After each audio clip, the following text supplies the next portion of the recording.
সম্প্রতি একজন আলেম রাসূল করিম সাল্লাল্লাহু আলাইহি সাল্লামকে সংবাদ বাহক বোঝাতে গিয়ে সাংবাদিকের সাথে তুলনা করেছেন। বিষয়টি কতটুকু যৌক্তিক বলে মনে করেন?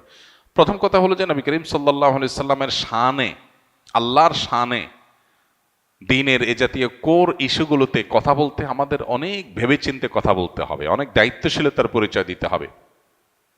আমি যদি মনে হয় যে অতিরিক্ত কথা বলার কারণে, অতিরিক্ত চাপ নেওয়ার কারণে আমার দ্বারায় ভুল হওয়ার সম্ভাবনা অনেক বেশি, তাহলে সেই চাপ কমাতে হবে।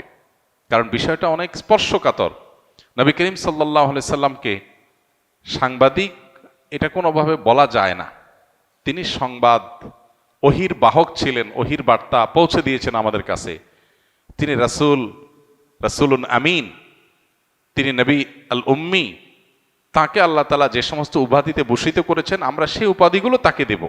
এর বাইরে আমরা নিজেরা কোনো উপাধি যদি দেই যে উপাধিটা তার শানকে ছোট করে, তাহলে সেটা তার শানের খেলাফ, তার শানের সাথে যায় না। মানুষ হিসাবে এরকম স্লিপ অফ টাং বা মানুষ হিসাবে এরকম বলার ভুল যদি আমাদের হয়, সাথে সাথে আমাদের সেটা স্বীকার করে ইস্তিগফার করা দরকার। আমাদের কেউই আমরা ভুলের ঊর্ধ্বে না, আমাদের সবারই কম বেশি ভুল হয়।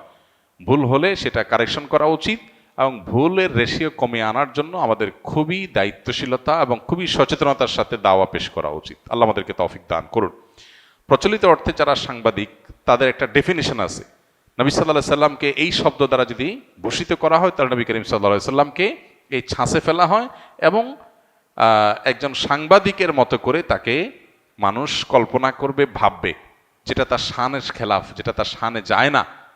তিনি যে আল্লাহর পক্ষ থেকে পাওয়া প্রাপ্ত সংবাদ বা আল্লাহর পক্ষ থেকে প্রাপ্ত ওহী মানুষের কাছে পৌঁছে দিয়েছেন, এটা প্রচলিত অর্থে সাংবাদিকের সংবাদ পরিবেশন করার সাথে তুলনা করার মতো নয়। অতএব এটা শব্দ চয়নগত হয়তো ত্রুটি। তো এই ত্রুটিগুলো আমাদের যেন না হয় বা কমে আসে, সেজন্য সতর্ক থাকা এবং পাশাপাশি ত্রুটি হলে সাথে সাথে সেটা সংশোধন করা দরকার। তৃতীয় লিঙ্গের মানুষজন পুরুষের ন্যায় তাদেরকে মসজিদে এসে জামাতের সহিত নামাজ পড়তে দেখি না। এতে মুসলিম উম্মার দায়বদ্ধতা কি? প্রায় সমাজে তাদেরকে নিয়ে বিদ্রূপ করা হয়।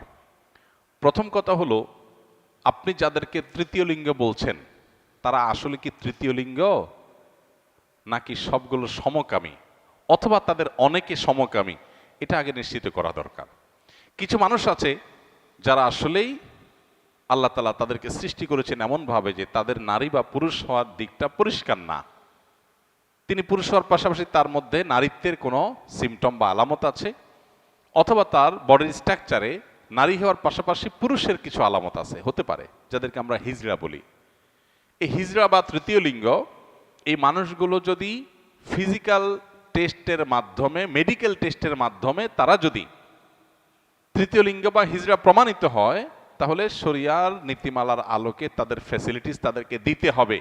রাষ্ট্র এবং সমাজের সেখানে দায়বদ্ধতা আছে এবং এক্ষেত্রে তাদেরকে যে কোণঠাসা করে রাখার প্রচেষ্টা, সেটা বন্ধ করতে হবে।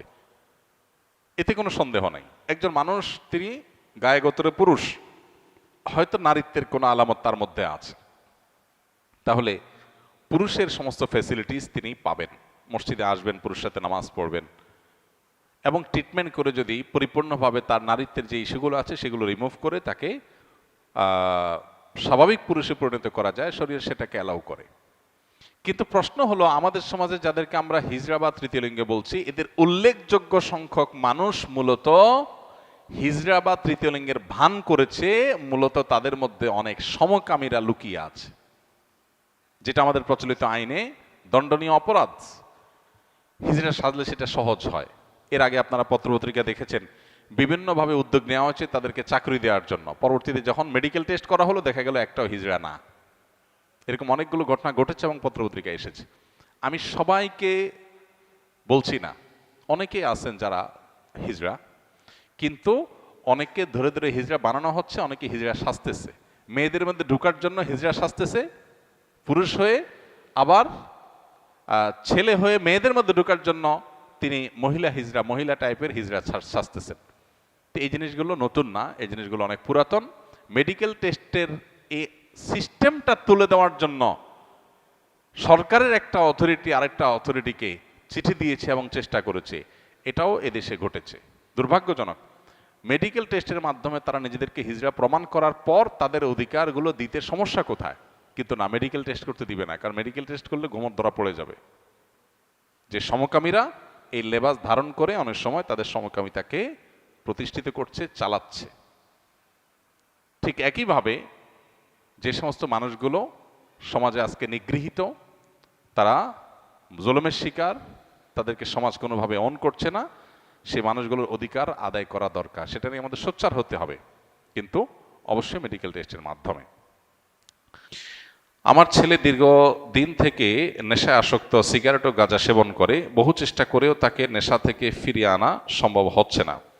তাই কি করলে তাকে এই নেশা থেকে ফিরিয়ে আনা সম্ভব হবে? অনুগ্রহ করে পরামর্শ দিলে উপকৃত হব। কোরআনে আমল জানাবেন। প্রথম কথা হলো যে সন্তানকে লালন পালন করেছেন উল্টাপাল্টা পদ্ধতিতে, শরিয়াতের যে তরবিয়া, ইসলামী যে তরবিয়া লালন পালন পদ্ধতি, সেটাকে মেনটেন করেন নাই। এখন সন্তান হয়তো খারাপ মানুষে পালায় পড়ে, খারাপ পরিবেশে পড়ে সে নষ্ট হয়ে গেছে। তো এখন শুধুমাত্র দোয়া দরুদ পড়বেন আর সন্তান ঠিক হয়ে যাবে, ব্যাপারটা সেরকম না। এখন প্রথমত নিজের এই যে কৃতকর্ম সন্তানকে বিপদগামিতার পথে ঠেলে দিয়েছেন, যেন তওবা করবেন। দ্বিতীয়ত সন্তানের ইসলাহ এবং সংশোধনের জন্য সন্তানকে বিভিন্নভাবে বোঝাবেন, তার মধ্যে দাওয়াতি কাজ করবেন, পাশাপাশি আল্লাহর কাছে চোখের পানি ফেলে দোয়া করবেন। ইনশাআল্লাহ ত্রিমুখী প্রচেষ্টার মাধ্যমে সন্তানের সংশোধনী সম্ভব। এক্ষেত্রে দোয়ার ক্ষেত্রে আমি বলবো, আপনি দোয়া কবুলের যে সময়গুলো আছে, শুক্রবার আসরের পরের সময়, 5 ওয়াক্ত নামাজের পরের দৈনিক এবং ভোর রাতে তাহাজ্জুদের সময়, এগুলো দোয়া কবুলের সময়। আরও দোয়া কবুলের বহু সময় আছে। এই সময়গুলোতে সন্তানের নাম ধরে ধরে আল্লাহর কাছে চোখের পানি ফেলে দোয়া করেন। আল্লাহ তাআলা হেদায়েতের মালিক, অসম্ভবকে সম্ভব করার মালিক। পাশাপাশি সন্তানকে সুপথে ফিরে আনার জন্য তাকে তার মতো করে দাওয়া নিবেদন করা, তাকে মোটিভেশন দেওয়া, তার মধ্যে দাওয়াতি কাজ চালানো এবং তাকে ভালো পরিবেশ দেওয়া, এগুলো আমাদের চালাতে হবে ইনশাআল্লাহ বিদিনিল্লাহ। এর মাধ্যমে হয়তো আপনার সন্তানকে আল্লাহ তাআলা সুপথে ফিরে আনবেন। জাযাকুমুল্লাহ খাইর। সুবহানাল্লাহি ওয়া বিহামদিহি, সুবহানাকাল্লাহুম্মা ওয়া বিহামদিকা, আশহাদু আল্লা ইলাহা ইল্লা আনতা, আস্তাগফিরুকা ওয়া আতুবু ইলাইক। বেতেরের তৃতীয় রাকাতে যে দোয়ায়ে কুনুত পড়া হয়, সেটি না পড়া থাকলে কি অন্য কোনো দোয়া বা সূরা পড়া যাবে কিনা? বিতরের নামাজে দোয়া কুনুত পড়া ফুকাহে আহনাফের মতে ওয়াজিব। কোনো ফকি বা ইমামদের মতে এটি ওয়াজিব নয়। ফুকাহে আহনাফের মতে যেহেতু ওয়াজিব এবং বেশিরভাগ মানুষই আমাদের দেশে যেহেতু হানাফি ফিকহের অনুসারী, সো বিতরের নামাজে দোয়া কুনুত পড়তে হবে। দোয়ায়ে কুনুত শুধু আল্লাহুম্মা ইন্না নাস্তাঈনুকা এটাই নির্ধারিত না।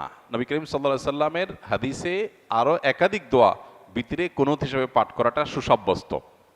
এজন্য কুনুত বা আল্লাহ তাআলার আনুগত্য এটা প্রকাশ হয় এই যেরকম মাসুর দোয়া যেগুলো আছে, যে কোনো দোয়াই আমরা বিতরে পড়তে পারি।